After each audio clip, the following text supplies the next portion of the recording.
Bonjour, dans cette Express Info, je vous présente un peu comment j'ai modifié ma perceuse, une ancienne perceuse à percussion avec un variateur de vitesse endommagé.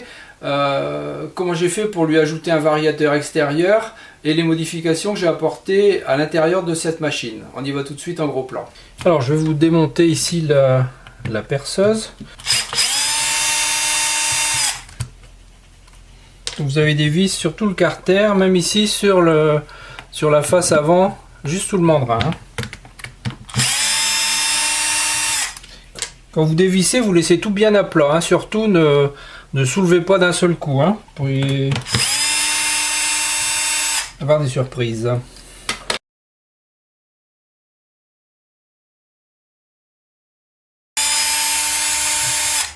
Alors ça, j'ai mis ce scotch, c'est pas pour cacher la marque parce qu'elle est là, c'est simplement que il y a une trappe de ventilation, une là, une de chaque côté, celle-là je l'ai dans le visage quand je perce, donc j'ai juste bouché la trappe de ventilation.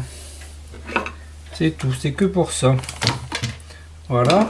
Alors ensuite on y va délicatement, ça arrange pour bien tenir le dessous, de bien le laisser plaquer. Je vais quand même enlever, mon scotch, vous voyez, il y a une trappe d'air et ça m'en met plein le visage quand je perce. Allez, donc on essaie de séparer les deux parties délicatement, sans attraper le mandrin, parce que sinon vous allez avoir le mandrin qui va se déboîter tout seul d'un seul coup, et ça va être la grosse crise de panique après. Voilà. Je ne tire pas violemment comme ça, parce que sinon c'est la surprise après. Il faut y aller tout doucement. Voilà. Pourquoi tout doucement? Parce que ici vous avez les engrenages. Ici vous avez les engrenages et les roulements du mandrin. Donc attention, si vous tirez, vous pouvez tout déboîter. Là ça tient vraiment tout seul. Bien, alors je vous montre un peu comment j'ai réalisé ça. J'ai déconnecté l'interrupteur qui est ici. J'ai enlevé tout ce qu'il y avait à l'intérieur. C'est pas obligé de le faire. J'étais curieux de voir ce qu'il y avait dedans, pourquoi il était cramé. Au-dessus de l'interrupteur, on a une partie qui est amovible, elle est juste clippée sur l'interrupteur. C'est le système d'inversion qui est utilisé avec cette pièce ici pour inverser le sens de rotation, pour visser ou dévisser. Donc ça, on n'y touche pas, cette partie-là, on le laisse câbler tel qu'il est. On le mettra dans le bon sens de rotation, c'est tout, avec le poussoir. Et les deux fils qui viennent ici, qui étaient à l'origine ici connectés sur l'interrupteur, je les ai déconnectés, je les ai mis sur mon domino pour accorder le fil. Je sais, j'aurais pu mettre une borne Wago, vous allez me dire, mais je n'en avais pas, donc j'ai fait avec les moyens du bord. Voilà, donc l'alimentation ici, c'est la poignée, c'est le 220 volts qui arrive ici. Je vais directement sur le moteur. Voilà, de cette façon, vous voyez, c'est simple à réaliser. On laisse l'interrupteur en place, de cette façon, le système d'inversion tient bien, tout est dessus, et il n'y a pas de trou, il n'y a aucun danger de mettre les doigts là où il ne faut pas. Voilà. Avant de refermer, on fait attention à tous les fils, parce qu'il y a tous les fils ont des petites gorges de passage. Avant de les remettre, on fait bien attention que les fils soient tous dans leur gorge. Voilà, on vérifie le serrage et on va remboîter délicatement tout le système. Pour ça qu'il ne faut pas y toucher, il faut juste le prendre, pas trop le bouger. On fait attention que l'interrupteur ressort, voilà, hop, ça se remboîte tout seul. Mais si vous le prenez par le mandrin au moment où vous démontez, vous risquez d'avoir le mandrin dans la main avec tous ces éléments. Donc là, maintenant, je remonte tout ça. Alors là, j'ai resserré une vis. Vous serrez pas toutes les vis en allant vers la poignée, vous allez aller en quinconce. Là, maintenant j'en ai serré une là, je vais serrer celle-ci pour éviter que tout soit... Voilà, vous bloquez pas trop, faites attention qu'il n'y ait pas de fil qui dépasse sur les côtés. Et quand c'est bon, vous pouvez serrer. Je mets le central. Là maintenant je peux terminer à côté du mandrin. Voilà. Et là je peux y aller. Et c'est pas compliqué à démonter, à remonter, faut juste prêtez attention que tout ne soit pas bloqué, que les fils ne dépassent pas, etc. etc.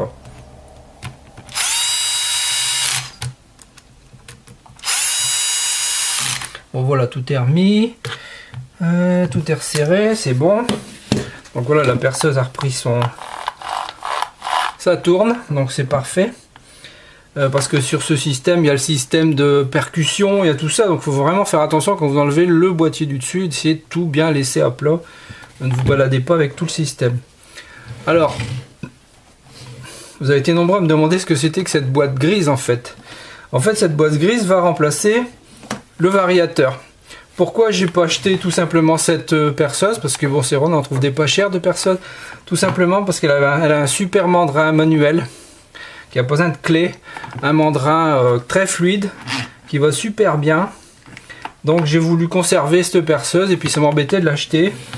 Donc j'ai acheté un variateur de poignée. Ça me coûtait quasiment avec les frais de port le prix de la machine, hein, quasiment, puisque vous trouvez des machines ici à 30 €, hein, des comme ça. Donc voilà. Puis après j'avais envie d'avoir un variateur beaucoup plus pratique que le variateur qui est là, qui est quand même moins linéaire que celui-ci. Il n'y a pas vraiment de réglage parfait, hein. C'est un peu plus brutal comme réglage.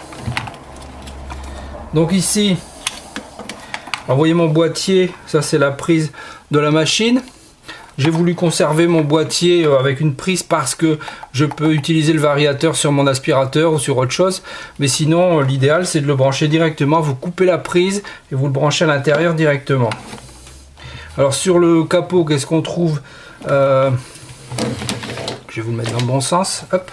On trouve un petit interrupteur marche-arrêt, un peu d'aération pour la boîte, c'est une boîte de dérivation, hein, une boîte Plexo, le grand, un truc comme ça.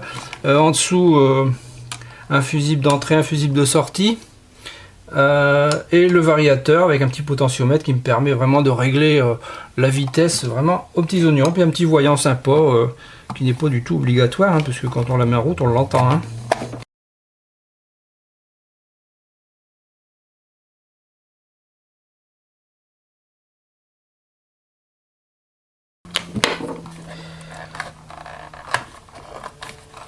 Alors on peut tout simplement en acheter une autre et l'acheter, hein, mais bon, j'avais pas du tout envie de l'acheter.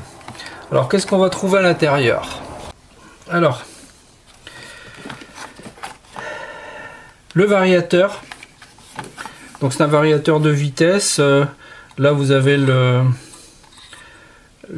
radiateur du transistor ou du triac, je sais plus trop ce que c'est, enfin bref, peu importe. Donc il est de grande taille, c'est pour ça que j'ai mis un peu d'aération au boîtier pour dire qu'il y a de l'air qui circule quand même, hein. Vous voyez tous mes petits trous, parce qu'il tient quand même 1500 watts, hein, ce variateur. Donc vous voyez bien le potentiomètre. Les fusibles ne sont pas livrés avec, hein. Les fusibles vous les ajoutez vous-même, hein. Vous achetez des petits fusibles, des porte-fusibles verts, hein. Oui, c'est des fusibles tout simples, hein. On les dévisse, le fusible est à l'intérieur. Voilà. Alors j'ai protégé l'entrée et la sortie. Ça coûte rien et au moins c'est bien protégé. Voilà. J'ai acheté ça sur un site marchand Gotronic, hein, c'est un site qui est dans la région de l'Aisne. Très vite livré, ça coûte pas trop cher, je sais même plus le prix, ça doit être moins de 10 €. Donc vous n'avez rien à souder sur le support en fait, hein. Vous avez déjà des bornes prêtes à visser, donc vous arrivez avec votre entrée, vous de l'autre côté vous avez la sortie, il n'y a rien de plus simple. Vous avez juste votre potentiomètre qu'il faudra percer pour pouvoir fixer, et puis les fusibles, si vous voulez en mettre, vous en mettez, hein, mais c'est pas plus obligatoire que ça de mettre des fusibles, mais bon, une protection c'est toujours mieux que rien du tout. Voilà. Donc vous avez en gros dans une boîte Plexo, vous voyez, qui coûte pas très cher non plus. Là aussi je lui ai fait des trous, hein, comme ça vous voyez que j'ai une petite aération qui circule. J'ai déjà ouvert, j'ai percé avec, c'est à peine tiède, hein, mais vraiment à peine tiède, hein, et j'avais percé de la ferraille. Donc, mais bon, un peu d'aération ça fait pas de mal, le jour où je percerai plus longtemps. Voilà, donc je vous remontre, hein. Vous voyez à l'intérieur, vous avez des bornes de connexion directement soudées, c'est déjà fait tout ça, hein. Le kit arrive tout prêt à câbler et prêt à poser dans votre boîte. Vous avez juste à faire une boîte et mettre des fusibles et à aérer le tout. Voilà. Et un petit interrupteur aussi à rajouter, hein. Et on remboîte le tout. Voilà. Donc on voit bien les fusibles, le potentiomètre. Alors vraiment ça n'a rien à voir avec la course d'un potentiomètre de la perceuse, hein. Ici j'ai vraiment de la course. Voilà, donc je voulais vous faire voir un peu comment ça se passait. Ensuite j'ai fait une petite bride en aluminium qui me sert à fixer le tout ici, avec une vis, là. Ouais, c'est toujours de la pâte d'aluminium qu'on trouve en GSB, ça, hein, de la barre d'aluminium d'1 mètre, hein. Vous faites tout ce que vous voulez avec ça, vous pouvez faire des petits montages, des petites choses, vous le cintrez, et de cette façon, bon, hop, et voilà.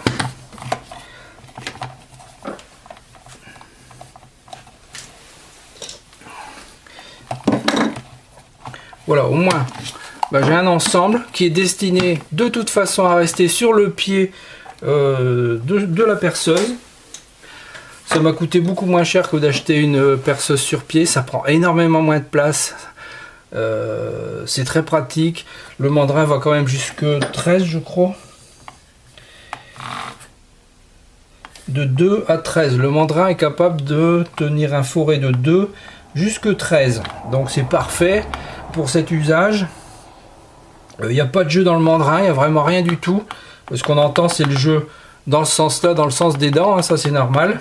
Mais il n'y a pas de jeu dans le sens inverse. En plus, c'est un mandrin vraiment parfait. C'est ce qui m'a fait conserver cette perceuse. Ça m'aurait embêté de jeter tout ça pour un variateur. Et puis acheter, ça m'embêtait aussi d'acheter un interrupteur parce que ça coûtait assez cher. Voilà, de cette façon, j'ai une machine qui va être sur pied et qui me permet de percer, de faire des beaux perçages, de pouvoir régler la vitesse, mais vraiment aux petits oignons, hein. J'ai pas de courroie à changer, rien du tout. Je règle ma vitesse et ça va tout seul. Voilà, donc le système est monobloc, hein. Tout tient. J'ai plus qu'à le mettre directement sur mon support. Voilà. Je le règle bien. Voilà, je positionne. Je vais rebrancher. Voilà, donc ça je disais, vous n'êtes pas obligé de conserver la prise ni toute la longueur du fil, hein. Moi j'avais voulu le garder parce que je savais pas ce que j'allais faire vraiment avec. Donc j'ai mis une prise et de cette façon ça me permet d'utiliser le variateur pour un aspirateur ou autre chose. Voilà, hop. Et là de cette façon je le branche. Et puis voilà, ça va très bien. Je fais varier la vitesse.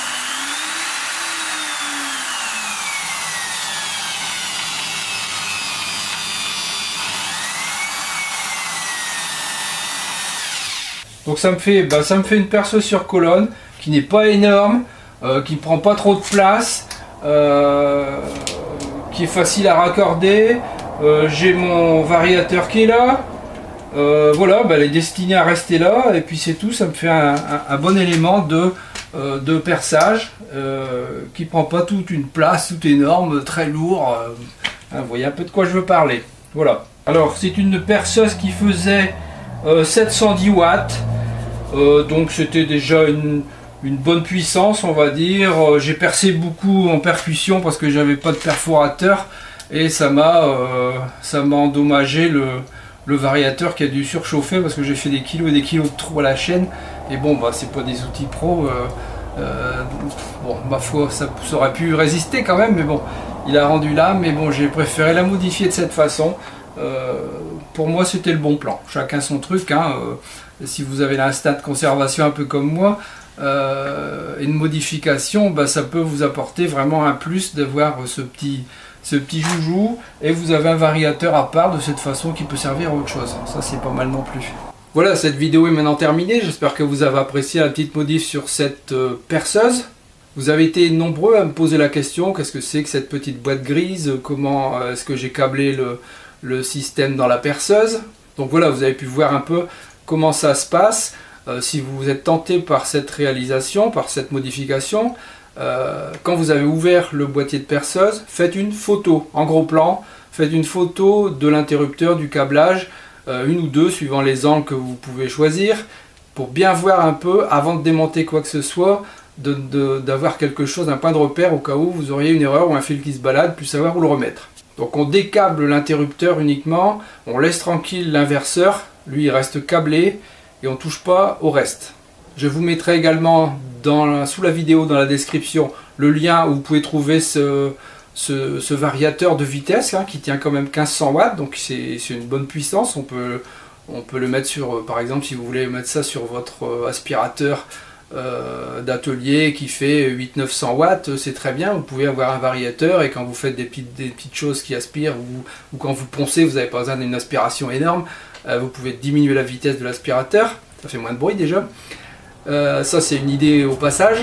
Puis voilà, à la fin ça vous fait une perceuse sur pied bien pratique, et puis vous n'avez pas acheté votre élément, vous avez appris à faire une petite modification. Mais je répète, attention, vous touchez à de l'électricité, vous débranchez toujours tout ce que vous devez démonter, vous faites une photo une fois que vous avez ouvert la perceuse pour être sûr, quand vous allez remonter ou qu'un élément se déboîte quelque part, on ne sait jamais, vous avez une photo, vous voyez à peu près à quoi ça ressemble avant le coup final.